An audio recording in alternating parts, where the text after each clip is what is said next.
tanta quebra de coisas que a gente tinha já certeza no mundo, né? As nossas certezas hoje elas estão meio chacoalhadas e a gente às vezes acaba por não acreditar nas coisas que nos foram ensinadas, né? Isso enfraquece a fé, isso dá um pouco de medo no futuro e faz com que a gente se questione até a nossa religiosidade, o nosso amor, tantas coisas que vêm acontecendo. Isso gera dor, isso gera sofrimento. E para quem está sofrendo, e para quem está com dor, e essa instabilidade do mundo, de alguma forma, interfere, eu queria lembrar das bem-aventuranças. Mais especificamente, quando Jesus fala das bem-aventuranças, da mansuetude e dos pacificadores. Quando Jesus ele se colocou no monte para explicar as bem-aventuranças para as pessoas, aquelas pessoas que estavam ouvindo eram pessoas, segundo palavras do Evangelho de Marcos, Marcos capítulo 5, versículo 13, se eu não me engano, as pessoas eram lunáticas, eram consideradas endemoniadas, eram pessoas doentes. Elas vinham da Galileia, vinham de Jerusalém, vinham da Síria. Aquela região toda foi movimentada em busca de uma única coisa, uma palavra de consolo, um conforto, um abrigo. Hoje, passaram-se 2023 anos e ainda estamos assim. Hoje não é mais considerado lunático, endemoniado, mas quantas pessoas sofrem com a influência de outras pessoas que, de alguma forma negativa, querem que a gente tenha uma atitude nociva, uma atitude de injúria, ou então uma injúria que vem e nós, pelo nosso tempo, da agilidade das coisas, das informações, nos sentimos obrigados a responder imediatamente. Eu quero hoje, baseada nas bem-aventuranças, fazer um convite. O convite é um convite à não reação. Um convite, mas não a não imediata reação, porque essa imediata reação, essa atitude precipitada, impulsiva, que às vezes a gente vê nas redes sociais, que às vezes a gente vê em ações imediatas que a gente quer que as pessoas tenham, ou que a gente se obriga a dar, às vezes até uma coisa que a gente não tem, faz com que a gente não escute, não se enxergue, não escute os próprios pensamentos. E hoje, com a celeridade de informações, a gente ouve o jornal na TV, a gente pega o celular e vê um monte de notícia, a gente vai conversar com um amigo pelo WhatsApp e vem outras notícias, e aí já vem uma outra notícia em Instagram e outra notícia em outro aplicativo que, porventura, a gente tenha. Tudo isso entra na nossa mente e corrói os nossos pensamentos. corroendo o nosso pensamento, não tem jeito de não atingir a gente no nosso sentimento. E se a gente dá vazão para uma reação imediata, esse sentimento, às vezes, que muitas vezes não é um sentimento que foi colocado, a gente não consegue ter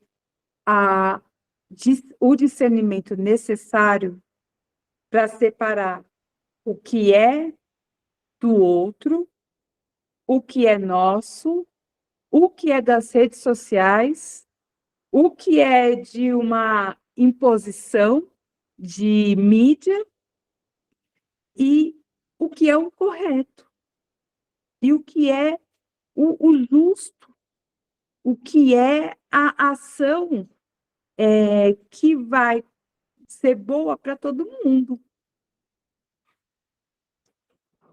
E quando eu digo não agir imediatamente, é não reagir imediatamente, é não imediatamente dar uma resposta, mas é para ouvir a si próprio, é para discernir e para colocar a nossa vontade que está no nosso coração, mas é a vontade do propósito da nossa vida, do propósito da nossa existência, do que nos motiva a viver, a pensar, a agir, que é só nosso, que não é construído com ruído de fora, que é o que a gente aprendeu dentro da nossa casa, com a mãe, com o pai, com a família, com quem nos criou, para quem não tem pai e mãe, enfim, e que nos constitui como sujeitos, como pessoas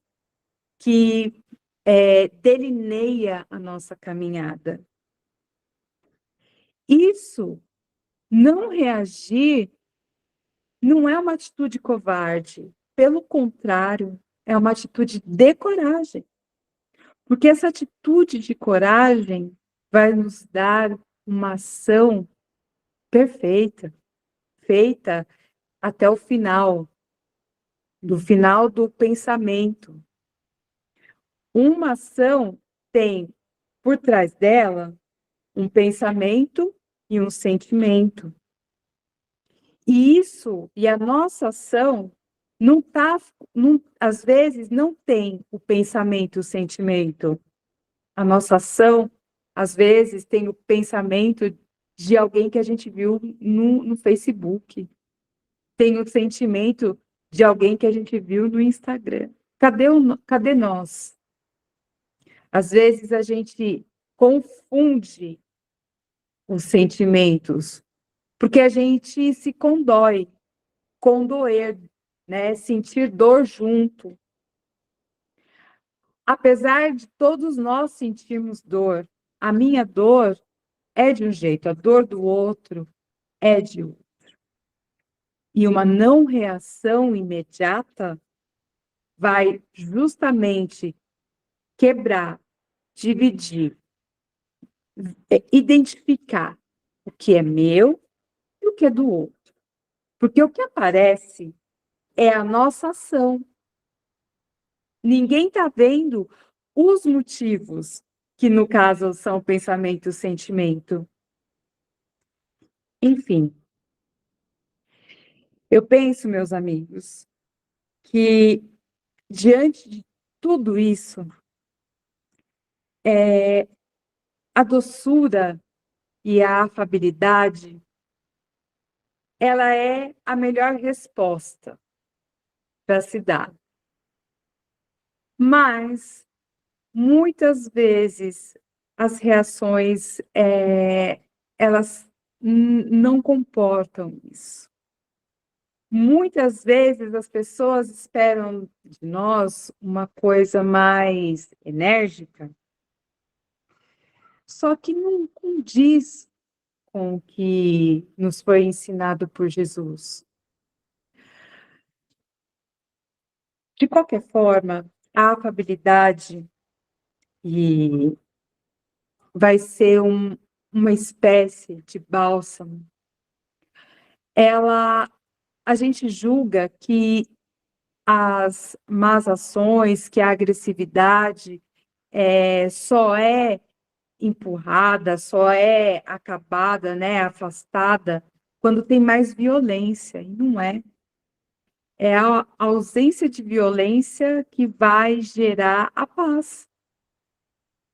A paz, a semente da paz, ela começa numa atitude de inércia. E é essa inércia que vai levar a gente a ter numa sociedade mais afável, mais amiga. Porque esses sentimentos, esse ruído que se forma de informações na nossa mente, e que faz com que a gente tenha essas atitudes, às vezes, precipitadas, esses ruídos, eles constituem algo que tem alguém ganhando com isso, e não são os agentes da paz. E para fechar, eu só quero deixar reforçar a bem-aventurança que Jesus deixou em relação a isso. Essa não inércia, essa inércia, aliás, se ela representar uma mansuetude, significa, e quem aderir, né, a essa mansuetude pode ficar em paz, porque aos mansos será dado a eles a terra. Bem-aventurados os mansos, porque eles herdarão a terra. Meus amigos, eu espero que que a gente tenha tido uma boa troca aqui. Eu fico feliz com essa oportunidade. Desejo a todos uma excelente noite. Agradeço muito. Muito obrigada.